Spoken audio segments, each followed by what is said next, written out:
Good afternoon. We're looking at coal and petroleum deposits. Let's go to K31.htm. The character of petroleum deposits. A.I. Leverson reads, so the character of petroleum deposits and such information has been accumulated regarding the origin and migration of oil harmonize quite well with the Deluge hypothesis. And Dr. Patton adds, a beautiful example of this phenomenon is seen near Cookeville, Tennessee, in the coal measures there. We have a tree standing upright in the sediment actually extends through two cyclotherms. A cyclotherm is a series of 10 different rock units where we find coal forming. And this sequence, this series of 10 rocks units, repeats some 100 times, trying to explain these cyclic deposits by normal uniformitarian processes gets very interesting, entertaining. I think the tidal forces of a huge flood are much better at explaining the cyclic forces, but if we look at the picture and notice that we've got coal down there near the bottom that extends through numbers of layers up into another layer of coal above, what we're seeing there is a picture that demonstrates you can't form coal over hundreds of thousands of years.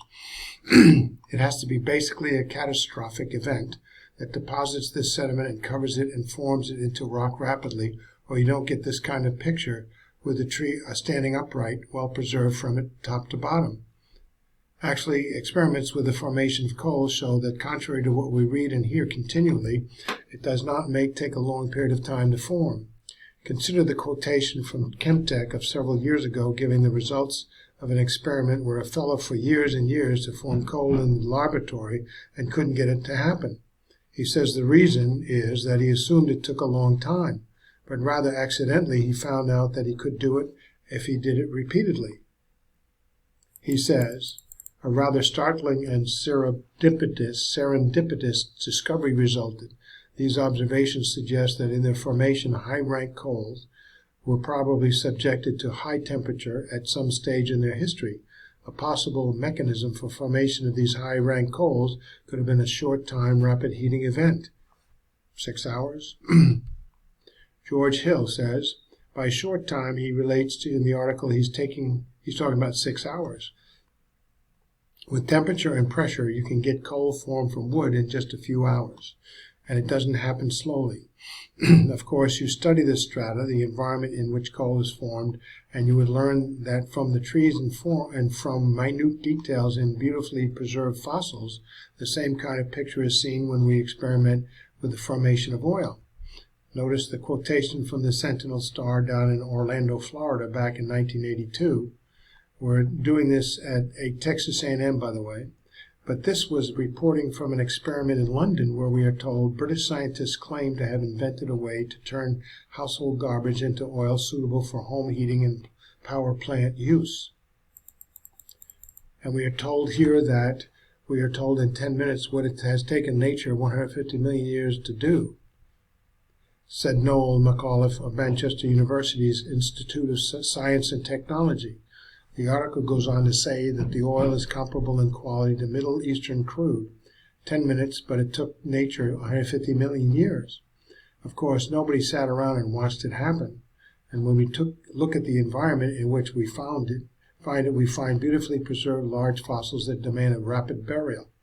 And we know when we do observe it, that it happens rapidly. What's the most scientific explanation for its formation? Billions of years or just a short event. Well, a short event is what we observe. That's what science is supposed to be about. Now we go to ore and mineral deposits. Ores of all kinds may be found in rocks of all ages, nearly always associated with igneous intrusions. Thus, historical geology can be of no real aid in locating such deposits. Neither is the origin of ore bodies any better understood than the origin of petroleum deposits.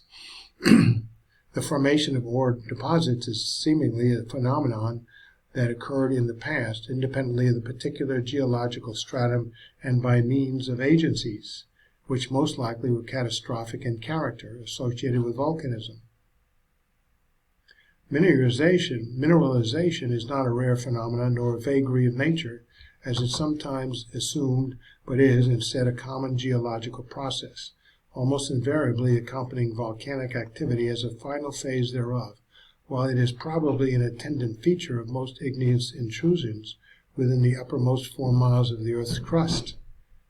Walker and Walker say, it would seem that its ore formation, universality in both geographic location and supposed geologic time, its almost invariable association with igneous activity, volcanism, and its apparently catastrophic manner of deposition are most easily visualized in our basic deluge framework. During the flood, as we have seen, volcanic activity of all sorts continued globally during the most of the flood period, and therefore volcanic rocks are now found throughout the world and throughout the geologic column. Formation of mineral deposits of great extent and variety was undoubtedly possible during the flood and can best be understood in this context. Of course, the very extensive Cambrian ores may well be attributed to the creation period itself in many cases. Although there is much yet to be learned about the Earth's crust and mineral deposits, it is surely obvious that the evolutionary concept of historical geology is of little practical utility in their discovery and exploitation. Such as is known about the character of these deposits and their formation fits equally well or better into the framework of biblical geology. It is simply correct to assert that such success has been attained by the disciplines of petroleum and economic geology as evidence of the validity of orthodox historical geology. So we have that point. Now we look at ripples in the rock strata. Dr. Don Patton says perhaps the most common sedimentary feature in rocks in the layers involves what are known as the ripple marks. And in the illustration we see a picture that I took down here at Junction, Texas. It looks like what you would see in the bottom of a stream of water running over loose sediment. If you had concrete poured, which is basically what you have limestone and then a stream running over the top of it, it might leave features like this, and they might be preserved in limestone or in the concrete if it happened rapidly. But how do you get such ephemeral structures formed if it takes millions and millions of years to form these layers? When you look at the fossils and you look at the rocks, it should be obvious to the people that will think that this has to be a rapid process. I was making a lecture similar to this down at Texas A&M when one of the professors interrupted and said, "We know all of this. We know that the rocks themselves form rapidly, but the time is in between." This is what we are teaching our students, I said. Well, thank you. I wish that we were put in the textbooks, however, because the textbooks often leave the impression that it takes many, many years to form the layers. But you're saying that the rocks themselves form rapidly. But of course, we can see this and prove this. This internal evidence in the strata demonstrate that, well, where do you get the evidence for time? He says, well, that's in between the rocks. Well, there's nothing in between the rocks. I said, but air. I said, you mean where there is no evidence? And he just sort of cleared his throat and sat down. Well, that's exactly where the evidence is, where it isn't, in the cracks, in between. That's the evidence for time, and it's not existing in evidence. It's imaginative. The chief significance of ripple lamination in the geologic record is that it is an indicator of environments involving large and rapid sand accumulation, areas where addition of new sand normally is at a slow rate. I have little chance of developing into superimposed ripple lamination. In contrast, areas in which sand accumulates periodically but rapidly, as in river flood plains, where sand-laden waters of strong flood suddenly lose velocity, are very favorable for building up ripple laminated deposits, catastrophic and immediately. So Edwin McGee wrote this, primary sedimentary structures and their hydrodynamic interpretation. We move on to the next, K33. We have physical evidence of a worldwide flood is continued. Now we're looking at the all-important subject of paleontology. A study of fossils relative to the origin of life points to a worldwide flood, a catastrophic event. In the introduction, Marvin Lubino wrote a book about bones of contention about the fossil record, paleontology. He talks about the survival of the fittest has a flop side. It is the death of the less fit. For evolution to proceed, it is as essential that the less fit die as it is that the more fit survive. If the unfit survive indefinitely, they would continue to infect the fit with the less fit genes. The result is that the more fit genes would be diluted and compromised by the less fit genes, and evolution could not take place. The concept of evolution demands death.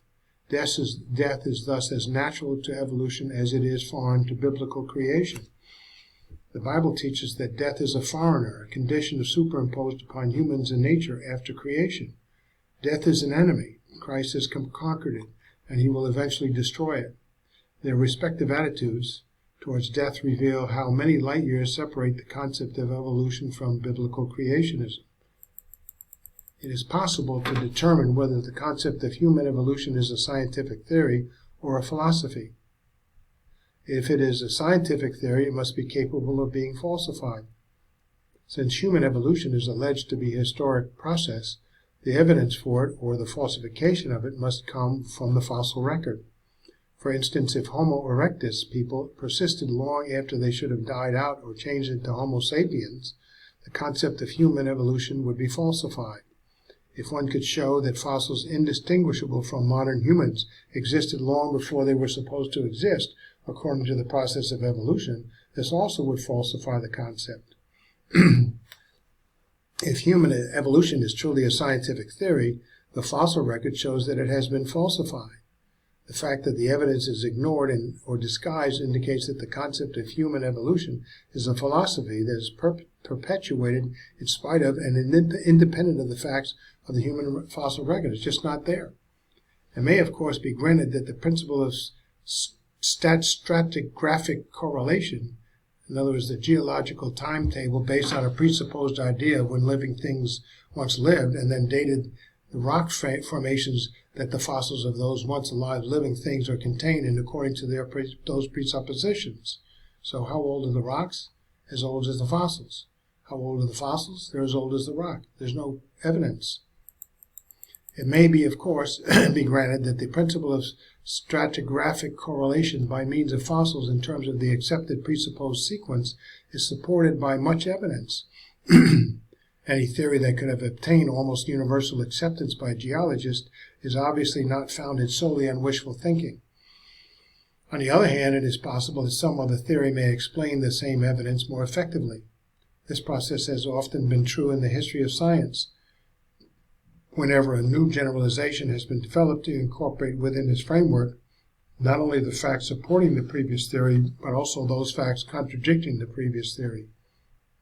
And in spite of the general validity of the standard and acceptance of geological stratigraphic succession, i.e. the order of the fossils appeared in rock formations in which they appeared, there are many exceptions and contradictions to it which have been very unsatisfactorily explained in terms of the accepted theory.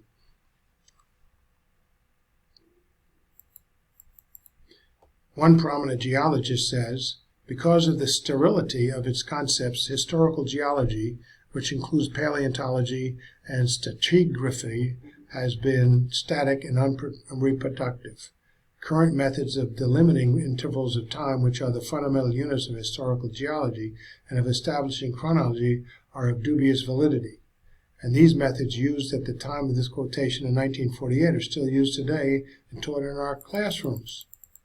They're invalid, but they're still taught. Worse than that, the criteria of correlation, the attempts to equate in time or synchronize the geological history of one area with that of another, which almost always have very reconcilable differences, are logically vulnerable. The findings of historical geology are suspect because the principles upon which they are based are either inadequate, in which case they should be reformulated, or false, in which case they should be discarded. most of us refuse to discard or reformulate, and the result is the present deplorable state of our